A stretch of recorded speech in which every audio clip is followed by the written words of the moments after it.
आज की इस वीडियो में हम समझेंगे एक मोस्ट इम्पोर्टेंट टॉपिक को जिसका नाम है Pythagoras theorem. Pythagoras theorem question solve करते समय बहुत इंपॉर्टेंट रोल प्ले करती है और खासकर जब हम पढ़ रहे हो ट्रिग्नोमेट्री तो इसका महत्व और भी बढ़ जाता है। ठीक है, तो पाइथागोरस को हम बहुत ही डिटेल से समझेंगे, अच्छे से समझेंगे। कुछ क्वेश्चंस हम इसके सोल्व करेंगे इसी वीडियो में। ठीक है, चलिए शुरू करते हैं Pythagoras theorem. Students, basically Pythagoras theorem apply होती है किसी राइट ट्राइंगल पर। एक ऐसे ट्राइंगल जिसमें एक एंगल 90 डिग्री का हो उसको हम कहते हैं राइट ट्राइंगल, उस पर काम करती है पाइथागोरस थ्योरम। ओके, और स्टूडेंट्स अगर आपने अभी तक हमारा चैनल सब्सक्राइब नहीं किया है तो चैनल को सब्सक्राइब कीजिए, बेल आइकन को प्रेस कर देना ताकि हर नई वीडियो की नोटिफिकेशन आपको मिलती रहे। चलिए समझते हैं पाइथागोरस थ्योरम को। पाइथागोरस थ्योरम समझने के लिए सबसे पहले हम राइट ट्राइंगल बनाते हैं।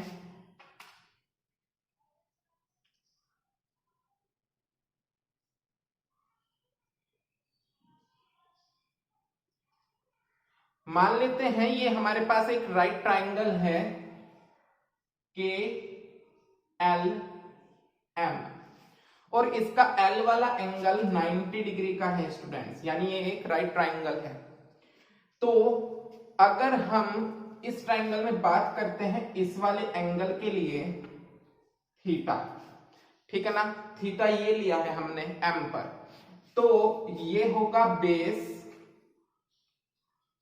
जिसको हिंदी में हम आधार कहते हैं, और ये होगा आपका परपेंडिकुलर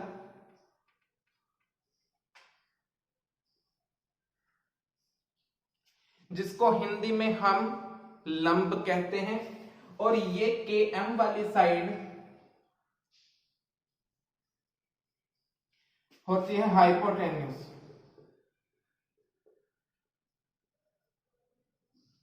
जिसको हम कर्ण कहते हैं। तो राइट ट्राइंगल में हमारे पास तीन साइड हुई, ये बेस आधार, ये परपेंडिकुलर लंब और ये हाइपोटेन्यूज जिसको हम कर्ण कहते हैं। अगर हम बेस को बी से रिप्रेजेंट करते हैं,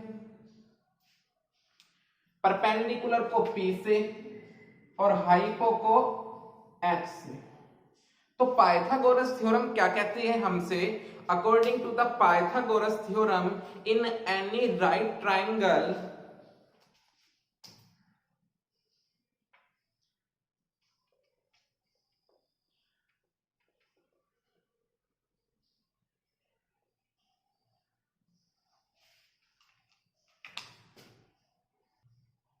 हाइपो का स्क्वायर, हाइपो कह रहा हूं मैं इसको, हाइपो का स्क्वायर इक्वल होता है base square plus perpendicular square.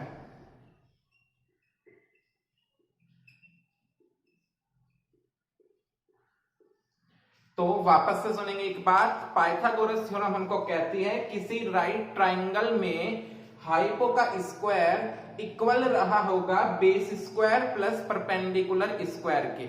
Okay, तो हम इसको ऐसे भी लिख सकते थे, ध्यान से सुनना बहुत ही, हम इसको ऐसे भी लिख सकते थे, बेस है हमारा एल एम, यानी ऐसे भी लिख सकते थे, बेस हाइपो है एच, रिप्रेजेंट किया है एच से, एच स्क्वायर इक्वल है बी स्क्वायर यानी base square plus perpendicular square. इसको ऐसे भी लिखा जा सकता था, इसको हम ऐसे भी लिख सकते हैं कि हाइपो है के एम स्क्वायर इक्वल है बेस एल एम स्क्वायर और प्लस में है परपेंडिकुलर के एल स्क्वायर। तो ये होती है हमारी पाइथागोरस थ्योरम, ठीक है ना। बी केयरफुल अबाउट इट, किसी भी राइट ट्राइंगल में हाइपो तो फिक्स होता है, हाइपो तो सेम ही रहेगा। जैसे यहां पर के एम हाइपो का ही काम करेगा, ठीक है ना, कर्ण का ही काम करेगा, लेकिन बेस और परपेंडिकुलर यानी आधार और लंब एंगल के पॉइंट ऑफ व्यू से चेंज हो जाते हैं। जैसे कि फिलहाल की कंडीशन में हमने थीटा एंगल यानी पॉइंट M पर काम किया तो ये परपेंडिकुलर और ये बेस। आपको ये बात ध्यान से समझनी पड़ेगी कि एंगल के जस्ट सामने परपेंडिकुलर होता है और एंगल के एडजेसेंट बेस। अगर एंगल को चेंज कर दें तो परपेंडिकुलर और बेस यानी आधार और लंब भी चेंज हो जाएगा। चलिए उस कंडीशन को समझते हैं। इस बार हम काम करेंगे इस एंगल पर। थीटा इस बार हमने कहां पर लिया है? K पर। तो बड़े ध्यान से समझेंगे, एंगल के जस्ट सामने जो साइड होती है उसको हम कहते हैं परपेंडिकुलर। तो इस बार परपेंडिकुलर का काम ये कर रहा होगा, परपेंडिकुलर P लंब, और एंगल के एडजेसेंट यानी एंगल से जुड़ी हुई साइड काम करती है बेस के जैसे, आधार के जैसे B। तो देखिए एंगल के चेंज होने से लंब और आधार चेंज हो जाते हैं, हाइपोटेन्यूस सेम रहेगा।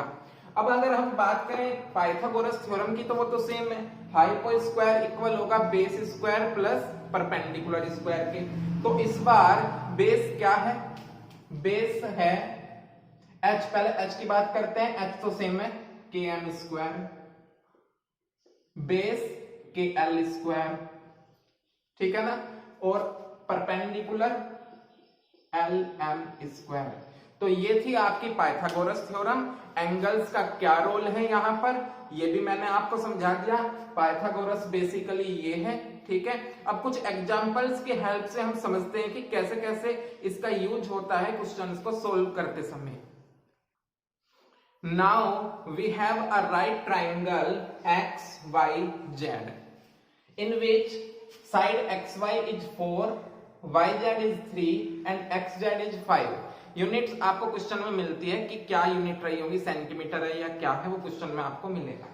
देखिए पहले समझ लेते हैं, थोड़ा सा सिंपली प्रूव कर लेते हैं पाइथागोरस को। अगर हम इस राइट ट्राइंगल को देखते हैं तो हाइपो की वैल्यू है 5 के बराबर। पुट करते हैं, जरा यहां पर ध्यान से समझेंगे बहुत। 5 स्क्वायर, देखते हैं कि क्या LHS इक्वल RHS है या नहीं, चेक कर लेते हैं।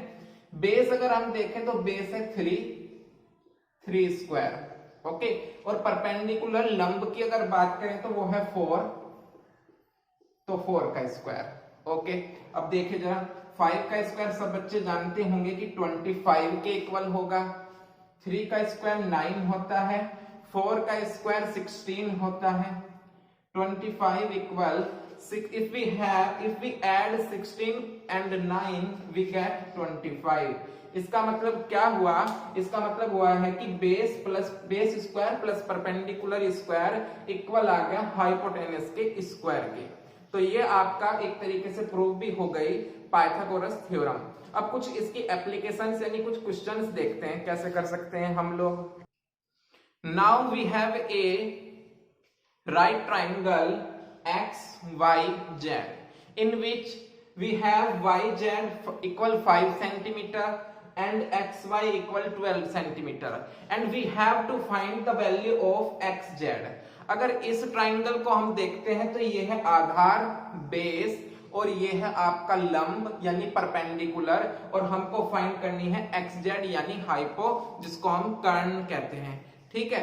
तो यहां पर हम अप्लाई करेंगे सीधा सीधा पाइथागोरस थ्योरम को, और पाइथागोरस थ्योरम हमसे क्या कह रही है कि आपका जो हाइपो होगा h स्क्वायर वो बराबर होता है base square plus perpendicular square के। अब हाइपो यहां पर अगर हम चेक करें तो इक्वल है XZ के, तो हम कह सकते हैं कि XZ स्क्वायर इक्वल रहा होगा base YZ square plus perpendicular XY square.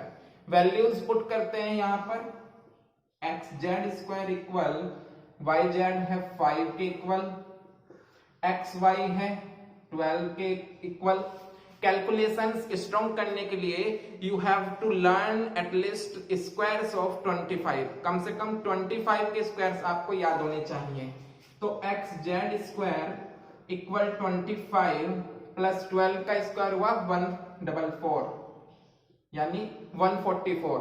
आप ऐड करोगे तो आपको मिला 169, ठीक है। और ये बहुत सिंपल है कहना कि एक्स जेड की वैल्यू रही होगी 13 के इक्वल, ठीक है ना, समझ गए सभी स्टूडेंट्स, 13 सेंटीमीटर। तो हम क्या कह सकते हैं पाइथागोरस की हेल्प से कि एक्स जेड इक्वल रहा होगा 13 सेंटीमीटर के। If we have two sides of any given right triangle then by using Pythagoras theorem we can easily find the third side. अगर तीन साइड में से कोई दो साइड हमको गिवन है तो तीसरी साइड हम इजीली फाइंड कर सकते हैं। चलिए एक और क्वेश्चन देख लेते हैं। We have a right triangle PQR in which we have QR equal 7 centimeter and PR equal 25 centimeter। हमको आधार बेस गिवन है 7 सेंटीमीटर, कर्ण हाइपो गिवन है 25 centimetre and we have to find the value of PQ। हमको लंब यानी perpendicular की value find करनी है। तो बेसिकली काम तो हम करेंगे पाइथागोरस पर ही, जो कि है hypo square equal base square plus perpendicular square, ठीक है। ध्यान से समझेंगे आप लोग। इस बार हाइपो है हमारे पास PR, बेस है QR और लंब यानी परपेंडिकुलर है PQ। अब हमारे पास वैल्यू गिवन है बहुत अच्छे से, PR की 25 पुट कर देते हैं। हमारे पास QR यानी आधार भी है 7 और PQ हम लोगों को फाइंड करना है। 25 का स्क्वायर होता है 625, 7 का स्क्वायर होता है 49 और PQ स्क्वायर तो हम लोगों को फाइंड ही करना है। तो क्या हम स्टूडेंट्स PQ स्क्वायर लिख सकते हैं 625 माइनस 49? बिल्कुल लिखा जा सकता है। PQ स्क्वायर इक्वल हुआ, आप इसको सब्ट्रैक्ट करेंगे तो आपको मिलेगा 576। ओके, अब आपको ये बात पता होनी चाहिए कि क्या बात पता होनी चाहिए कि PQ इक्वल हो जाएगा 24 सेंटीमीटर के। तो स्टूडेंट्स PQ फाइंड कर लिया हमने 24 सेंटीमीटर के। ओके, बात आती है समझ में। तो इस वीडियो में मैंने आपको एक्सप्लेन किया पाइथागोरस थ्योरम को, कुछ एग्जांपल्स हमने सोल्व किए, कुछ कंडीशंस हमने सोल्व की। Okay, if you have any doubt related to this concept then you can write in comment section. Video में कुछ अच्छा लगा हो तो लाइक कर सकते हैं, शेयर कर सकते हैं, चैनल को सब्सक्राइब कर लेना। आप हमको फॉलो कर सकते हो फेसबुक पर, इंस्टाग्राम पर, टेलीग्राम पर, लिंक्स डिस्क्रिप्शन में गिवन है। ओके, मिलते हैं नेक्स्ट वीडियो में। Thank you.